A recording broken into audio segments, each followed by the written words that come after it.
for the 112th Assembly District. I'm Jack Aernecke, and I'm pleased to be your host today.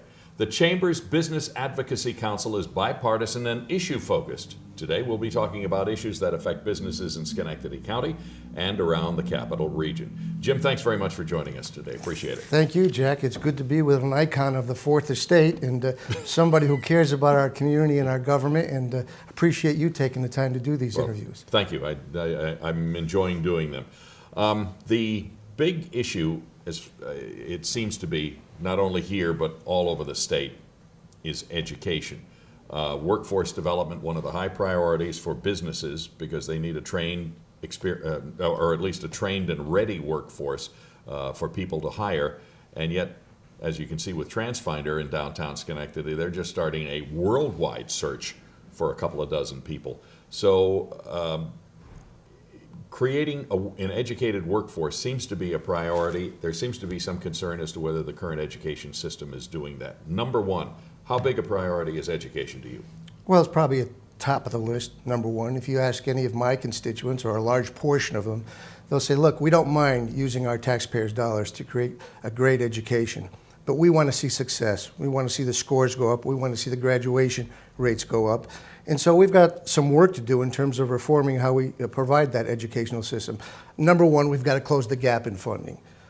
You can't just throw money at education and expect the numbers to go up. You've got to have teachers who have the ability to teach, who are a ready workforce, just like the kids we want to prepare for the new technology and the digital workforce of the future, or the present that's taking place right now. So first and foremost, we need the foundation aid. We really have to invest in education. We can't just talk the talk.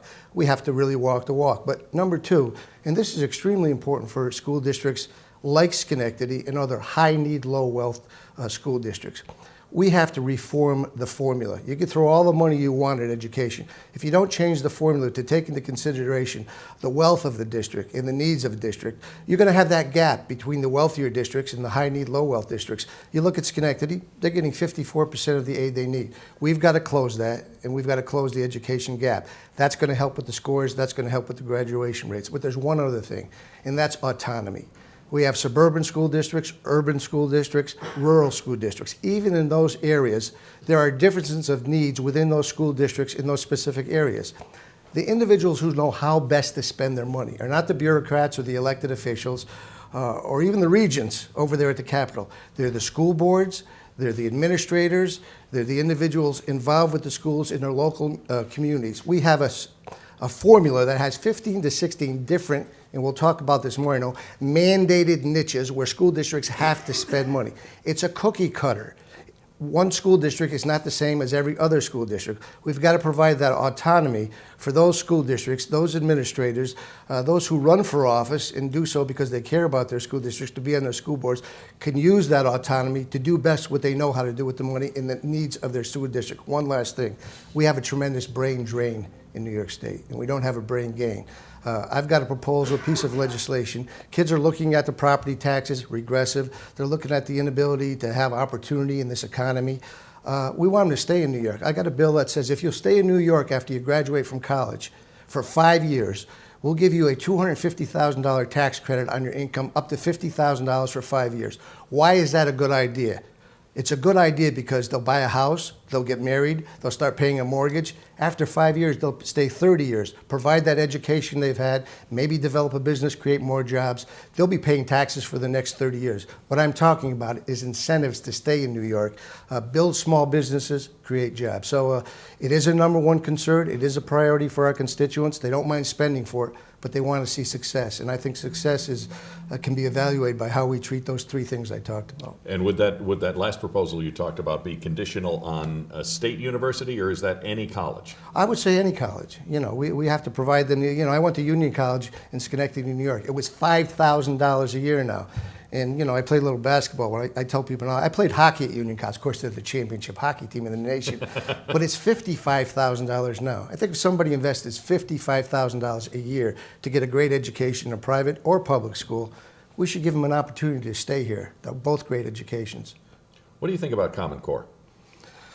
I think it was worse than the rollout of the Etzel or New Coke. It was the worst rollout of an agenda that I've ever seen. Rollout you're talking about. What about the overall concept of a Common Core? I think the concept is a great idea. We have to ask more of our students.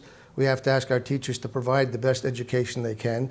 But in this case, they were given the test before they gave the lesson. They were high stressful tests, and we changed part of that right now. Privacy issues were involved with this. They were not only going to talk about the test and the scores, but health conditions and things of that nature. So we've got to make some corrections with that now. But asking more of students and providing more, and maybe even a longer school year, are things I think we can support. But you know what happened. If you have a bad presentation, perception is reality. And I think the reality is it's probably a pretty good concept. We've got to do it in a better format. And how do you convince the constituents that the basic Common Core is okay, the rollout was bad, but we're going to stick with this and continue on? Well, I think we convince them by telling them that we're not going to stress out the kids.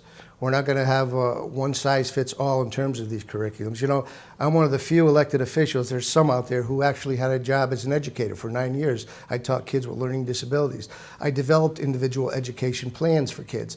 And one of their real concerns is that, if all these Common Core curriculums are the same, how's my kid who has special needs going to be treated? We have to assure them there's still going to be individual education plans. There's still going to be teachers who can take care of those abilities to create those plans. And we've got to say that we're going to allow the teachers to teach, not to a test, but teach to how to take these complex ideas and understandings and expand on them as an educational tool.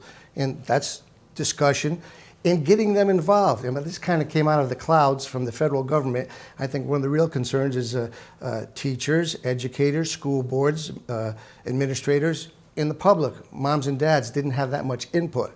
They're not all specialists, but I think they'd like to have some input on the Common Core implementation. Okay.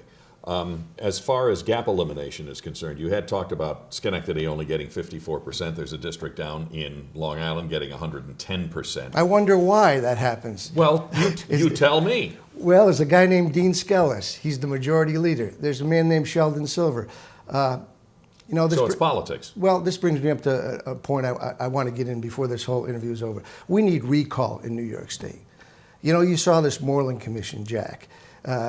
Whether he did it on purpose or not on purpose, whether it got too close to him or not, the governor puts this Moreland Commission in place to go after corruption. The suggestion is it gets too close to him. All these Moreland Commissioner individuals appointed to regulate, oversee what the legislature is doing, including governors and attorney generals, senators, and assembly persons, had relationships with all the people who appointed them. They had the power to appoint them, and the governor says, I have the power to eliminate them if they get too close to us. You know what? We don't need to appoint any more commissions. We need to put recall in the hands of the public. My mom said to me when I misbehaved, Jimmy, I brought you into this world. I can take you out of this world. Behave. And I think we have the honor of our constituents bringing us into this opportunity, the honor to serve them as a public servant. If they don't feel we're living up to our oath of office, they should be able to go get the signatures, bring it to the Secretary of State and say, I want this gal or this guy out of office, and I want to vote on them, and I want to recall this individual. Now, is it perfect? No. But I think in a state like New York, where we talk with each other and say, look at the power of these individual elected officials, we've got to have more government transparency, and we've got to put more power in the hands of the most important part of this representative democracy. And that's not senators, assembly persons, or governors. It's the citizens who put us in place and want us to live up to our oath of office. And speaking about costs and power to the people, the governor has said the state's very good at telling local governments what they need to do, but not providing the money to do it. There are huge costs in New York State. Medicaid on a county level is one of the major burdens. A large percentage of anybody's property tax goes to stuff other than picking up garbage and providing a police force. Where do you see the reforms needed? How do you approach the reforms for that? Well, the governor has, as you know, put forth a commission and a task force. Now, we can't even find that commission and task force. Certainly, we can't find their recommendation, and that's disappointing and disheartening. The governor has done some good things. We've got that property tax cap. We're freezing it now. We've got to reduce property taxes. But on mandate relief, that commission has failed miserably. I can't say it's failed because it hasn't brought anything forth to us. We have gotten our foot in the door. We did a property tax cap and a freeze. That's a little bit of mandate relief, and that's significant because that's a regressive tax, certainly the highest property taxes in the nation. We did pension reform, Tier 6, but we need more to take that burden off of local municipalities. But you hit the nail on the head, 30 to 40% of the cost of this county, of Schenectady and other counties, maybe more or less to others, is Medicaid costs. We're on one of, I think, 2 or 3 states which ask our local municipalities and counties to pick up 25% of Medicaid. Now, those are important services, but we have frozen it, and that's a good thing, but it's still huge. We have a bill. I'm the sponsor of it. Several of my colleagues are a sponsor of it. The governor says he wants to do it. We should get it done. Take that 25% burden, that mandate, unfunded mandate, off of local municipalities and do what the other 47 states do. Pick it up by the state of New York. And above and beyond that, we really need to pass 2 pieces of legislation. One that says if a bill comes on my calendar on the floor of the New York State Legislature, that bill not only has a mandate in it, but explains why that mandate is going to go forth, what the cost of that mandate, and the funding should be in there from the state of New York. In other words, no more unfunded mandates. Roll back some of the ones, especially Medicaid, 30 to 40%, but no more unfunded mandates. And here's another thing. If it's on the calendar, it should be flagged, and I should know that's an unfunded mandate. I got a feeling a lot of my colleagues are voting for bills, and they go home and they say, hey, why'd you make us do this? And they say, oh, I didn't know it was an unfunded mandate that made you do this. You know, you mentioned it earlier. We could sit around here at a table and make this a perfect world. We could write up all beautiful things that villages, towns, and cities and counties do, but somebody's got to pay for that, Jack. You understand that, I understand that. And by the way, the Chamber of Commerce understands that with their small businesses and their taxpayers. And you're right, we have to ask more of that commission, but first and foremost, we've got our foot in the door. We have to take that 25% off of Medicaid costs, because that's just a pass-through to the constituents. But wouldn't it, if you take that 25% off of the local county burden and pass it on to the state, isn't that going to raise my income taxes and be another regressive tax? There's another issue. We've got to move away from the altered reality that we always have a revenue problem at the state of New York. Whether we have surpluses or whether you have deficits, the only thing I hear out there is we really need more taxes and we got to spend for more programs. We don't have a revenue problem in New York State. It's a $140 billion budget we have. We could take a lot of income tax in. We've got a lot of fees out there too. What we have, Jack, is a spending priority problem. If we had $280 billion budget, they'd still say, we have a revenue problem. We got to tax more and we have to spend more. So it's about spending priorities. We've put a cap, and this is one of the things I want to see government do. We kind of held the line on spending pretty much, but that could blow up at any time now. If we're going to cap local municipalities and say you can only tax up to this level, we should cap spending for the state of New York. We should have a cap for our spending, and we should have spending priorities. So I think if we put our priorities in place, we help business, and I think the Chamber of Commerce knows this. When our commercial base expands, we not only create jobs, we create more taxpayers, and that brings in more revenue. We build the pie up. If you shrink the pie, certainly we're not going to be able to take that 25% back off. Okay. And what about some of the other programs that do exist? I mean, you did mention pensions. We've got public assistance. You got child welfare protection, preschool special education, which is something close to you, I'm sure. Indigent defense probation. I mean, there's a ton of stuff that is mandated that the local taxpayers have to take care of. Yeah, well, those are all things we want to look at, but we can't move unless the governor is supporting many of these things, unless we get that commission to give us a list, and we can holistically make some determinations. Now, we're not going to wholesale cut programs for people because, you know, we have to have a great safety net, and New York State has one of the best safety nets of any state in the nation, I think. But while we have this safety net and we treat the symptoms, we've got to cure the disease. And if you don't just treat the symptoms and build a bigger and bigger safety net, but don't cure a bad economy that is bereft of opportunity, you're just an incumbency protection plan. You got to keep coming to government, but we want to move them up the economic strata into the middle class. That means we've got to create more jobs, create more opportunities. The 18A energy tax, we're going to eliminate that at the end of it. The manufacturing tax, I voted to eliminate that. That's gone right now. That's going to help business and industry create jobs. Okay, and in just the minute or so that we have left, as a business person and as a member of the Schenectady Chamber collectively, why should I vote for you?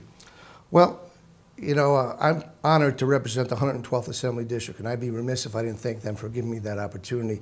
I call that the place where all good things emanate from. Very quickly, not only the support they've given me, the illustration of the effect I've had on my elections, the double-digit support I've gotten, but you look at the NFIB, the Business Council, Unshackle New York, all three of those business organizations, which the Chamber of Commerce can relate to, have endorsed me, have given me A+ on my policy and records. I beat back a 45% increase in the tolls on the thruway for trucking. Who do you think that's going to affect most? You'd probably say business and industry. You would be right there, but they're just going to pass it on to the constituents. I had the hearing in the Capital District to beat that back. I'm going to ask my constituents to turn over their ballot after they vote for their favorite elected official this year and look at Proposition 2.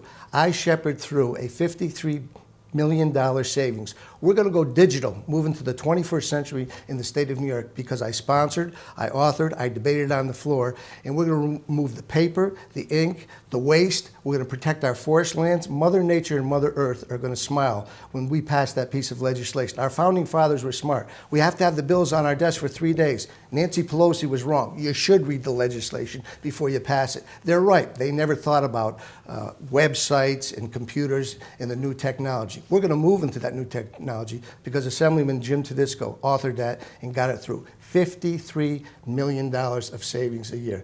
That's why you should support me, the Chamber of Commerce support me, and I think my constituents are going to support me as a continuing strong voice standing up for them. Okay, thank you, Jim Tedisco, for taking the time to join me today and to share your thoughts and ideas on issues facing us in Schenectady and in the Capital Region.